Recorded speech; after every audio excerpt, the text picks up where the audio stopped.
Hi there again. So this is the second video which I will be doing now. And in the last video, in the playlist, if you can see, you watched how to install the extension and then signing up for the account of postcode and then signing in. We tried entering something in the chat, but there was an API key required there. So we left it off there itself. So now let's proceed ahead. So where I'll walk you through how you can do the API tests. We'll not go do a lot of complex activity here, but a simple one. So let's see how we can do that. So once it's installed, it's on your activity bar. You know this. So I click here, postcode. Then it says welcome to postcode. Then we have already signed up in the last video. So I'll click on sign in. So once I click on sign in, I want to allow this. The extension postcode wants to sign in using postcode. I click on allow, and then I'll open this link, which will be open in the default web browser. So I click on open. So this is our uh, uh, user interface here, where I can enter my email address and the password, and I press enter. So we're logged in now, and you'll see this prompt, this alert box kind of thing, where I can click Open Visual Studio Code, and then click Open again here. So this will log in successful. It says could not retrieve access token. We'll ignore it for a while here, and now I have to choose a no. This is currently like there's no workspace selected, so we want to select a workspace. So I'll click on Open Folder. Once I click on open folder so I can choose what's the workspace. So I'll choose postcode here and click on select folder. I yes, I trust the authors. And if I go to the postcode extension here, you'll see that we are in API Explorer, collections, test suites, and variables. So in here we can now currently this is empty, all of this, because the folder doesn't have anything. So let's see that by going to that folder, by minimizing this.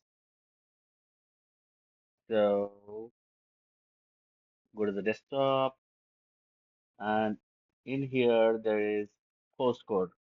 It has nothing here as of now. No collections, no test suites, no variables. We'll try to create a one collection here and see how that those folders get populated there. Click on this three dots here, which is called as the meatball menu. Click on this and say create collection. Collection name, I will just say postcode. And this is optional actually, but I'll still say not applicable or not available. I click on create. Now this one is created here. Now let's see if the folder also has these collection names. Look at that. We created collections and it got created here, but there is nothing inside it. Now we'll create an API request. So let's click on the meatball menu again. Those are the actions. So I say create API request. Now this could be any API URL that you have, or even the curl command as well. So if you have a curl command, you paste it here, and then everything will be based on that curl command. And postcode will really understand that and give you all the HTTP methods. If the curl command has post method, it will by default select this post. And this pretty neat because I like this color coding here of all these things. Uh, so moving on, I'll just say https:// example.com. So I click on send, or else you can press enter as well. So this is the response here where you see the HTML. And we also have a preview button here. So if I click on this, this will be a web page kind of style. This will be a show raw, which is your HTML code. Where whenever you go to the Elements tab in the web browser, you see this code there. So that's what this code is. And you also have a different status messages. Let me close this for now so that you can see all this uh, in all this information here. So that's 200 OK status, and this is 1372 ms, and size is 513 bytes, which is B here. And also you can look into the response headers, and you can look into what are the response headers here. There are no cookies here, and test results if there are any tests here. So there were no tests found. So let's try adding one test here. You see snippets in this the test tab here. So let's do only check status code, whether I can have to have status 200. So that should give it as test is passed here because this is 200 OK. Let's try doing that and click on send. So test result says status code is 200. That's really passed. But if I change anything here, like anything else, that's 2200 is not a HTTP status code. So click on this. Now it's a fail. So it expected 200, but oh no, sorry. It expected 2200, but got 200 status here. And also you have console here, which can be JavaScript. For instance, I want to print console.log. This is postcode. You can add anything that's useful to you when you are writing it. So I'm just doing this as an example. I'm not going very deep, complicated JavaScript or the functions here. So I click on send. This is postcode here. But let's try also writing something like uh, I want to print the numbers. So I know JavaScript, so I can use this. I can type my for loop here. So that is I less than 10. So I want to increment, and I just want to say console.log I, and let's try running this. So it should print the numbers here 0, 1, 2, 3, 4, 5, 6, 7, 8, 9. So which is a for loop here. So you can write JavaScript and see what useful data you want to print in the console. So that's these tabs, the response tab. In that case, you also have parameters as well. If you are sending some parameters in the GET request itself, like first name and last name, you see that how it's being added here. So that's how this we can keep uncheck this, and you can save the request as well. So that next time when you come over, you can see the request that was saved. So this is a required field here. I'll just say example and click on save. It got saved here. So now I'll also show what happens when you do that. Let's see. Let me minimize this. And once I minimize, you can see the collections here, postcode. You see the YAML file here. Like any request name that you give in that request name text field and save it, it will be like whatever name you give, dot request dot YAML file. So these are the YAML files, YAML formats as well, and you can look into them and explore to understand it better, what they hold. So that's the way it goes here. And let's create one test suite as well. So I want to create a test suite. Again, I'll call this as an example. This is optional field. I want to enter anything. I'll click on create. So this is a test suite. So you can see this flag here, TS. So that's a test suite. And you can create a lot of different things like creating a group if you want to organize them. For instance, I would like to call this group name as authentication. So that's auth group. So maybe the other group I'll create it as uh, maybe profile related uh, test here. So that's profile, but I created here, but maybe I have to create at the root level. So what I will do is I'll just delete it. I sure you want to delete this test group? Yes. And I will click on, but this is under the test suite itself. So I'll create a group here under example. So that's like profile now. You see that how they're arranged here. And you can run the whole test suite in one shot, clicking on this play button here, which is run test suite. And I'll just show you, it won't run it, but I'll actually show you an example how it looks like. Run anyway, because I haven't created any run configuration for this. That will look later, but run anyway. So this is how it looks like. So all these details you get here, and then select test case. But we don't have any test case to show here because we need to add a test case here. And inside a test case, you can add an API request, and that will run here. So let's do one thing. I'll delete both of them. I'll close this, and I can close this as well. And I'll delete this example. And now let's create a test case by in the test suite. I'll just say, uh, maybe I'll just say web application one create. Under the test case, I'll create, I don't want to create group here. I directly want to create test case. And this test case name would be example. So, so here's the test suite, and the test suite, there is test case. Now I want to create an API request. However, there is one thing called import API request. So upload one or more API requests from existing collections, which is here at the top.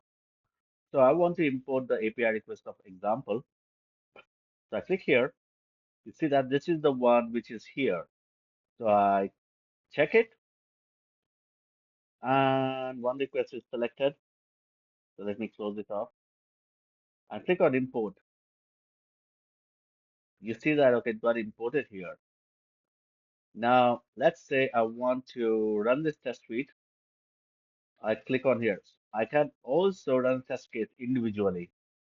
But if there are multiple test cases, then I have to click on this play button if I want to run all the test cases. But if it's an individual test case, I can still click on this play button, run anyway. So says in progress. Now you would say that okay, 200 okay is a stuck test, but why is it showing failed? The reason it's showing failed is because the test expected 2200, but actually we can edit that because we don't want 2200. We'll see how it shows pass. So this status here, failed, passed, or whatever that comes based on what test you have written. So here it's 2200, but I will edit that in this API request. Go to test tab and change it to 200 and then save it. And let's run this test case again now. Click on play, which is run test case, run anyway. So in progress, passed. This pass is because we have the test here, which is 200, and this is 200. That's why it's showing pass here. And response as well, you can see here, but you can't edit any thing in the request here. You cannot edit that. You can only edit here. So you can't edit in the results when it shows the result. This is only for read only. So that's one way quickly you can do this. And I will show you one example so that we don't go very deeper. In this, as I mentioned, the reason is this is to help you give the confidence about getting started with collections, test suites, and variables. Now, we'll look into the variables here. So let's say I want to just use something called as base URL. So this should actually go to example.com. For that, I want to create a variable here. This variable name I will just call example create. Now this is created. So I come here and this file I will add, let's say base URL colon https example.com. So I save this, I press Control S or Command S. To me, it's Command S because I'm using Mac. So once this is here, let's go back to the collection. We have a variable here. So let's select that variable file name, which is example. So this has to go here. So I'm selecting the global variable. Uh, will not speak about environment variable or global variable details as of now. So I select this variable name. Either you can select this or this, but as you have already selected global, it's not there. It's not showing here. That's why you can select here as well, based on the context of yours. So I will select, let's say, global. I click on save. Let me click on send. That's amazing. So which means this base URL, you can, for instance, tomorrow you will have a different URL based on stage URL or production URL. This can be really handy so that you can just edit that base URL. You can also add stage URL or you can also add production URL and then add the specific URLs here as the URL here. Same thing, HTTP as well if you want HTTP, but I don't recommend it using HTTP in today's world. So this way you can configure and save it as well. And then you can actually look into, you can change it and which comes in handy. So variable. So these are the things with collections, test suites, and variables. You can play around with creating the groups as well. So here as well, let me create folder. You can edit collection. It's a pretty straightforward. Create folder, create API request. So another API request will come here under postcode collection. But I want to create a folder here. So this folder, I will call that as uh, login and logout. Under this, I can create, you can create more folders as well based on your context. But I'll create a API request here. So let me click to name the request. So let me say login. I will just enter something here and I click on save. By default, it is connected with the example. So it's trying to see what you did in the previous API request. But never mind, don't look into that. So we are speaking about login, and let me say I can create one more request as well. So saying that this is a logout.